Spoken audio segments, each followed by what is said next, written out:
Hello everybody, thanks for coming back to watch my video. Today is day 16 of my 30-day challenge of making video every day in June. Today I want to talk about importance of coaching. So when it comes to living your life and making important decisions, in a very real sense, you are on your own.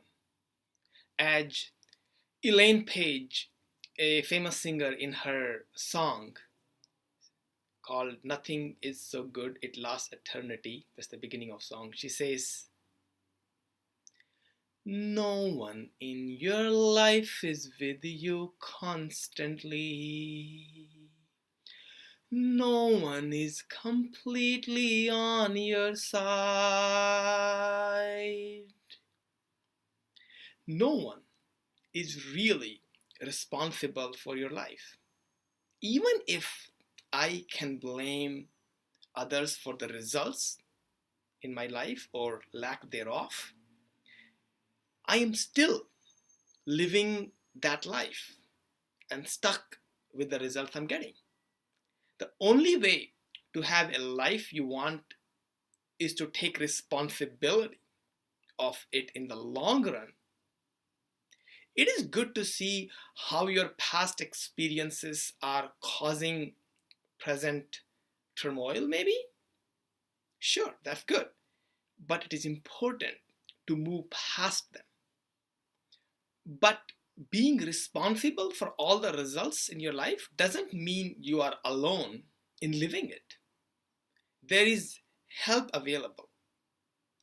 Whatever you want to do, I'm sure many other people have walked down that path before or parts of that path before, and you can learn from their journey through books, through talking to them, through reading blogs and articles. There's so much information out there.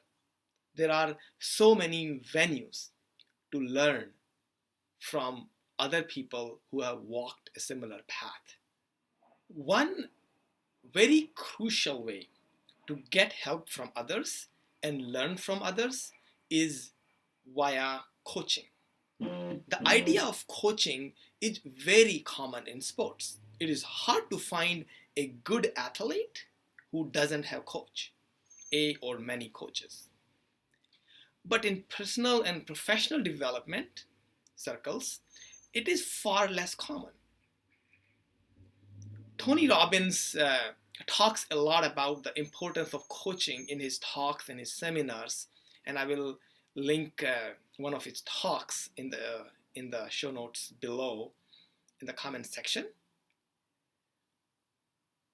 People like Eric Smith from Google and Oprah have coaches and gotten immense help from coaches.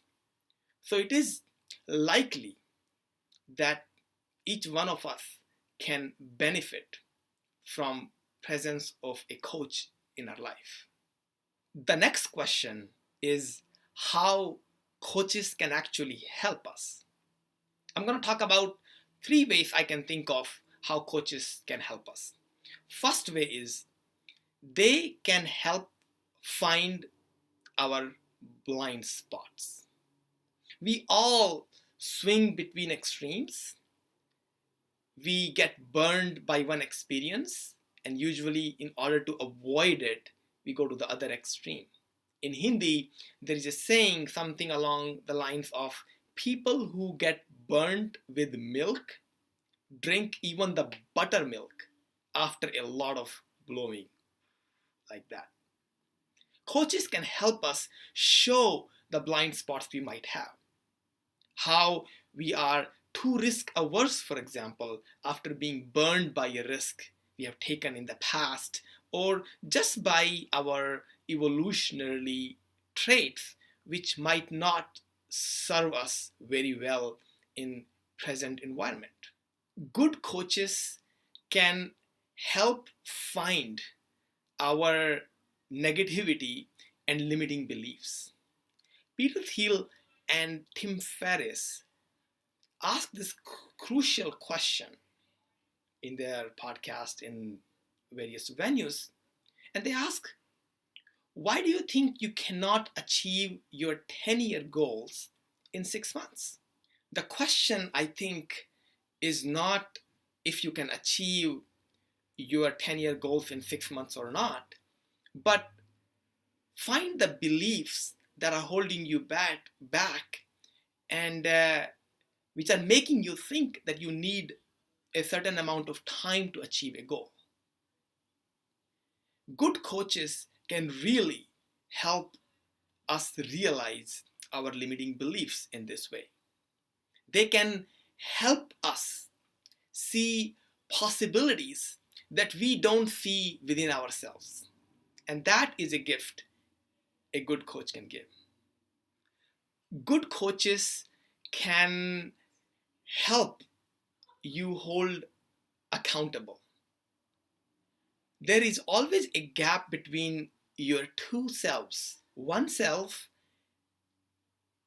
who makes the goals, who wants to achieve certain things in life in the long run, and the other self who doesn't want to change on a day-to-day basis and would rather have yourself sit on a couch and not do anything at all instead of focusing on the long-term goal. I don't mean to say we should never sit on couch and do nothing. There is time and place for that also.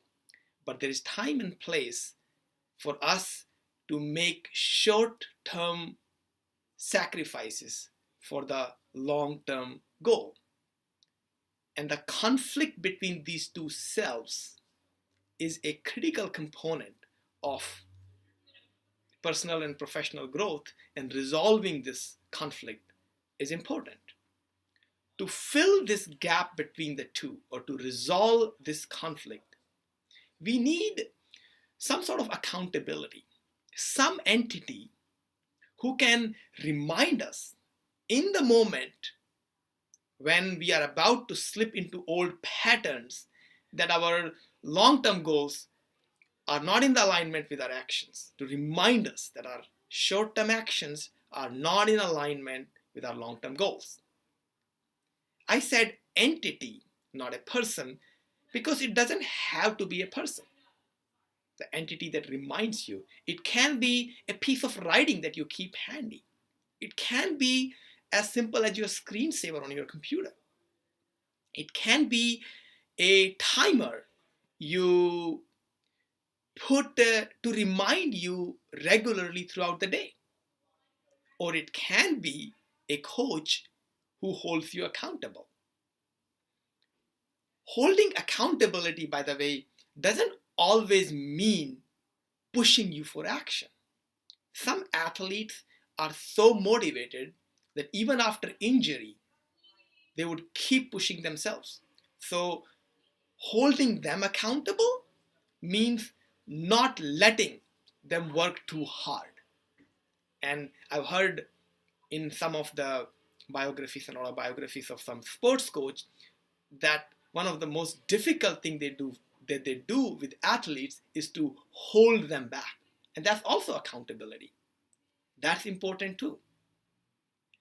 After listening to these reasons how coaches might help us, or even how many people have benefited from coaches, you might still think you don't need a coach, or even wonder who can be your coach.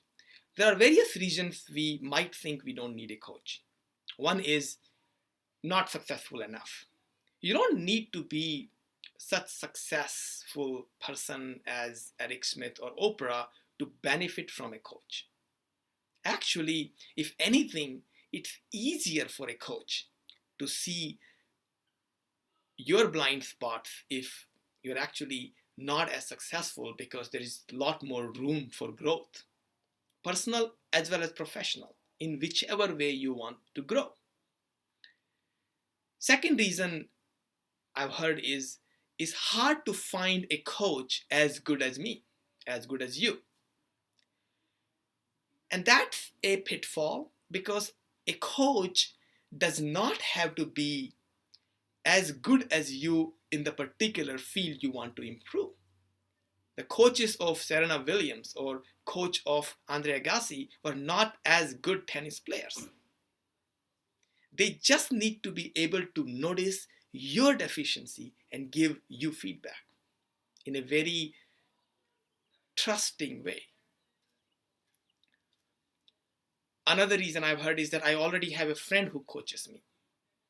That's good, but usually a friend is not a good coach unless they are really looking for a long-term goodness for you. Usually people look for short-term, and it's difficult to have difficult conversations. And coach is usually able to have those difficult conversations. Also, every one of us is insecure and at some level, and people have fear of losing friendship if they tell you the real truth about yourself and you don't want to seek it. But a friend can indeed become a good coach, actually a great coach, if your expectations are clear.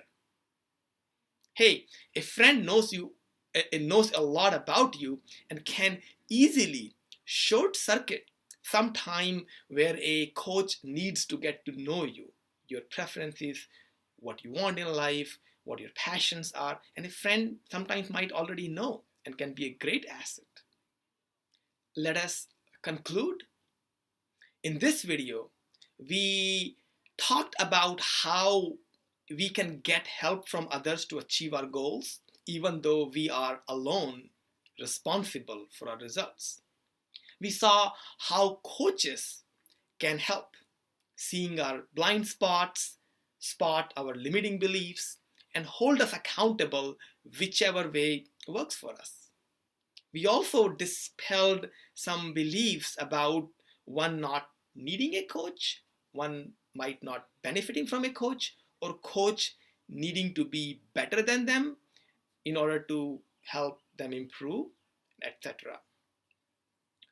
Hope you got a bit or two out of this video. In subsequent videos, I will talk about how to find a coach or do self-coaching, which is a very interesting concept, which I'm recently learning and doing a bit myself. Until then, take care, and thank you for listening.